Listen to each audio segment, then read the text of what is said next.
Listen, let me tell you a story about twin girls who, from the moment they took their first breath, were never allowed to live as girls, not even for a single day. And yet, by the time their journey is done, these same children who grew up in fear and in hiding will become the most celebrated neurosurgeons in the world.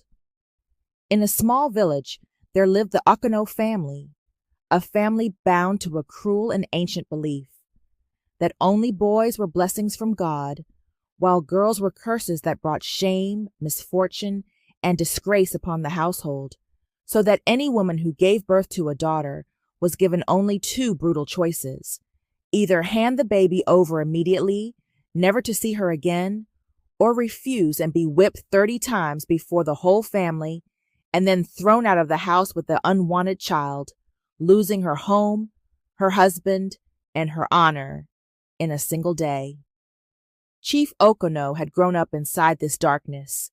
He was a big man with a booming voice and a presence that filled every room, respected because he was rich, feared because he was powerful, but inside him lived the boy who had once watched his own mother hand over two baby girls when he was only 7 years old, the boy whose father had told him that real men do not cry over daughters, that only sons matter, that girls are worthless, and so he never questioned the tradition because he did not know a world without it. No one carried the scars of this belief more than his older brother, Uncle Lameka, a man of 64, his back bent, his hair gray, his eyes permanently sad. He had married twice, always hoping for sons, and when his first wife, Mosi, gave birth to two baby girls, he handed both away as the tradition demanded, and Mosi's heart broke so deeply that she stopped eating and, 3 years later, died of grief. His second wife, Amara, bore him twin girls and then another daughter, and again he gave them all away until Amara, unable to endure the pain, ran away in the night and never returned, leaving him alone in a large house with 7 empty bedrooms and no children, no grandchildren, no laughter. Only long nights in which he lay awake and silently wondered where his daughters might be. Yet still he refused to admit that the tradition itself was evil. Ada, Chief Okano's wife, was nothing like the men who ruled the family. She was kind and gentle, but she lived each day with quiet terror pressing on her chest. After 3 years of marriage, she finally became pregnant, and the whole household rejoiced, especially Chief Okano, who slaughtered goats and poured drinks and declared proudly to anyone who would listen that his son was coming, while Ada prayed in her heart, "God, please give me boys, because I cannot bear to lose my children." One night, when Ada was 9 months pregnant, her labor began suddenly at 2 in the morning while Chief was away on business, and the only person with her was her younger sister Kioma, a nurse. After half an hour of hard labor, the first baby was born, and Kioma felt her heart sink, because the child was a girl, and before she could even say a word, Ada cried out again with another contraction, and, 10 minutes later, a second baby slipped into her hands. Another girl, twins, 2 daughters born into a house that did not allow daughters to live. Chioma looked at her exhausted sister and at the 2 tiny, wailing girls, and, in an instant, saw with chilling clarity what would happen when Chief Okano returned and learned the truth. And so a wild and desperate plan took shape in her mind. She took Ada's hand and said, "Sister, listen carefully. We will tell everyone that you have given birth to twin boys. We will raise these girls as boys, and no one will know the truth except you and me. This is the only way to save their lives and to protect you." Ada was shocked, terrified, torn between fear and love. But as she gazed at the small faces of her daughters, she knew she could never hand them over or watch them taken away. And so, that night, the 2 sisters made a solemn promise in the quiet of the room. Their secret would be buried in their hearts, and guarded for as long as they lived. When Chief Okono came home the next day, Kioma greeted him with a bright smile and announced, "Congratulations, Chief. Your wife has given birth to twin boys." And he was overjoyed, calling in musicians, organizing feasts, and naming the babies Chukudi, "God exists," and Chukwuka, "God is great." Even Uncle Lameka came, and for the first time in many years, he smiled as he told his brother, "You are blessed. You have two sons to carry your name, while I have nothing." But from that day onward, Ada's heart carried a heavy ache, because each time she dressed her daughters in blue baby clothes and heard people calling them by boys' names, her guilt and sadness grew, even though she knew that in this twisted world, this deception was the only shield she had. For 18 years, Ada and Kioma maintained the illusion with exhausting devotion.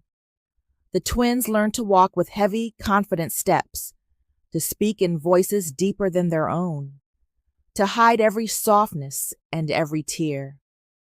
Ada kept their hair cropped short, bought only boys' clothes, and kept them indoors with the excuse of a weak immune system, building a quiet world where the girls lived as shadows of themselves. Homeschooled, the twins displayed dazzling intelligence, solving equations adults struggled with, devouring books in a day, writing essays that stunned their tutors. At 12, they entered a distant boys' boarding school, where danger lurked in every shared dormitory and open bathroom. They rose at 4 to bathe unseen, taped their chests tightly, changed clothes with faces turned to the wall. Even so, there were close calls, a fight that almost exposed Chukudi, an illness that forced Chukwuka to flee the school nurse. Yet they excelled, becoming the pride of the school and the village. At 17, their grace and intelligence made them beloved, especially by girls who mistook their gentleness for romantic mystery. Love letters piled at their door. One girl, Blessing, poured out 2 years of devotion in a trembling confession. That night, Chukwuka whispered, "I wish we could stop pretending." But Chukudi shook her head. Not yet. Mother would pay the price. When their 18th birthday approached, Ada's terror grew. The coming-of-age ritual, 3 days in the sacred forest with the male elders, would reveal everything. Kioma urged her to flee with the girls, but Ada could no longer bear the weight of running. She gathered her daughters and told them the truth. They had only 3 choices: escape, endure the ritual, or reveal everything to their father. The twins chose the truth. When Ada confessed before Chief Okono, his pride shattered into rage. He banished his wife, his daughters, and Kioma that same night. For days, the family hid at Kioma's tiny apartment, unsure of the future. Then Uncle Lameka came, bent, regretful, weeping for the daughters he had cast away. "You are proof that God hid blessings in the very children I rejected," he said. "Forgive me. End this tradition." Weeks passed before Chief Okono broke under the weight of memories, trophies, certificates, laughter echoing through the home he now found unbearably silent. He sought them out, fell to his knees, and begged forgiveness. The twins returned, and a great family meeting followed, where Chief denounced the cruel custom, declaring that from that day daughters would be honored as sons. The twins began living openly as young women, awkwardly learning lipstick, stumbling in heels, laughing as they rediscovered the pieces of themselves they had buried for 18 years. They excelled academically, earned full scholarships, and studied medicine. In time, they became celebrated neurosurgeons, known for brilliance and compassion. They founded Every Girl Matters, building schools and clinics, fighting the very traditions that once threatened their lives. But life's harshest twist came unexpectedly. During a complex brain operation in their home country hospital, a massive power surge struck, one of the tragedies common in the region. The backup generator failed. Machines shrieked. The patient's life slipped away. Chukwuka, refusing to abandon her responsibility, stayed in the failing operating room, trying desperately to stabilize the child on the table. It was there, amid chaos, sparks, and collapsing light, that she was fatally electrocuted. Her sister watched it happen. The world mourned, but none more than Chukudi, who felt as though half her soul had been torn away. Chief Okono, broken once again, walked behind the coffin of the daughter he had once rejected. Ada could not speak for weeks. In her grief, Chakudi turned their foundation into something even greater. She built a new hospital wing named the Chukwuka Memorial Institute, powered by independent solar backed systems so that no life would ever again be lost to darkness. At the inauguration, she stood before the crowd, her voice trembling. Girls are not burdens. They are nations waiting to rise. My sister's life proves it. My sister's death proves it. Chief Okono, now frail and near his end, whispered to her afterward, I misjudged God's greatest gifts. Forgive me again, my daughter. Years later, when he died peacefully in his sleep, he was buried beside Chukwuka, the daughter he had once rejected, but whom he never stopped grieving for.